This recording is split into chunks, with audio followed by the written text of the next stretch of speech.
Chief justice Iftikhar Muhammad Chaudhry کی سربراہی میں سپریم کورٹ کے 6 رکنی بینچ نے حج کرپشن کیس کی سماعت کرتے ہوئے ایف آئی اے کی کارکردگی پر عدم اطمینان کا اظہار کیا اور کہا کہ اب تک ایف آئی اے نے کاغذی کارروائی کے سوا کچھ نہیں کیا۔ چیف جسٹس افتخار محمد چودھری نے ریمارکس دیے کہ رکن قومی اسمبلی عمران شاہ نے وزیر اعظم کے صاحبزادے پر کئی الزامات لگائے لیکن انہیں ثابت نہیں کر سکے۔ وزیر اعظم کے بیٹے عبد القادر گیلانی نے ایف آئی اے کو بیان دے کر قانون کا احترام کیا جو لائق تحسین ہے۔ ان کا کہنا تھا کہ عمران شاہ کو الزام لگانے سے پہلے سوچنا چاہیے تھا کہ وہ ملک کے چیف ایگزیکٹو کے بیٹے پر الزام لگا رہے ہیں۔ قانون سب کے لیے برابر ہے، اخبارات میں بڑی بڑی خبریں شائع کروانے کے لیے عدلیہ کو استعمال نہ کیا جائے۔ چیف جسٹس جناب افتخار محمد چودھری نے عدالت میں موجود اعظم خان سواتی کو مخاطب کرتے ہوئے کہا کہ عدالت میں ڈرامے نہ کیے جائیں اور اگر آپ کے پاس ثبوت ہیں تو ایف آئی اے کے سامنے پیش کریں۔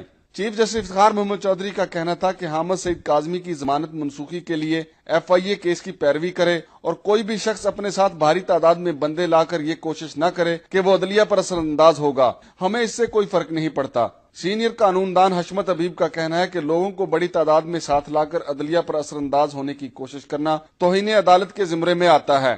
آرٹیکل 204 جو ہے نا بڑا واضح ہے کہ جب بھی کوئی مقدمہ زیر سماعت ہوتا ہے اس پر کسی قسم کا بھی دباؤ ڈالنا، یہ امپریشن دینا ہے کہ جو کورٹ کی کارروائی جو اس سے متاثر ہو سکتی ہے وہ توہین عدالت کے زمرے میں آتا ہے۔ چیف جسٹس جناب افتخار محمد چودھری نے کہا کہ اسٹیٹ بینک حج کرپشن سکینڈل میں ملوث ملزمان کے اکاؤنٹس کی تفصیلات فراہم کرنے کے لیے ایف آئی اے کی مدد کرے۔ کنٹریکٹ افسران بارے حکومت کے وکیل عبدالحفیظ پیرزادہ نے بتایا کہ عدالت کے حکم پر 14 افسران میں سے 9 افسران کا کنٹریکٹ ختم کر دیا گیا ہے۔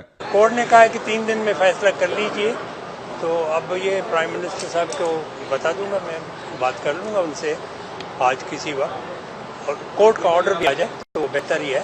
چیف جسٹس جناب افتخار محمد چودھری کا کہنا تھا کہ ملک میں صرف 14 نہیں بلکہ 110 کنٹریکٹ افسران کام کر رہے ہیں اور حکومت اگر ڈی جی ایف آئی اے وسیم احمد کو زیادہ ہی قابل سمجھتی ہے تو اسے کسی دوسرے عہدے پر لگا دیا جائے۔ عدالت نے مزید سماعت 2 ہفتے کے لیے ملتوی کر دی۔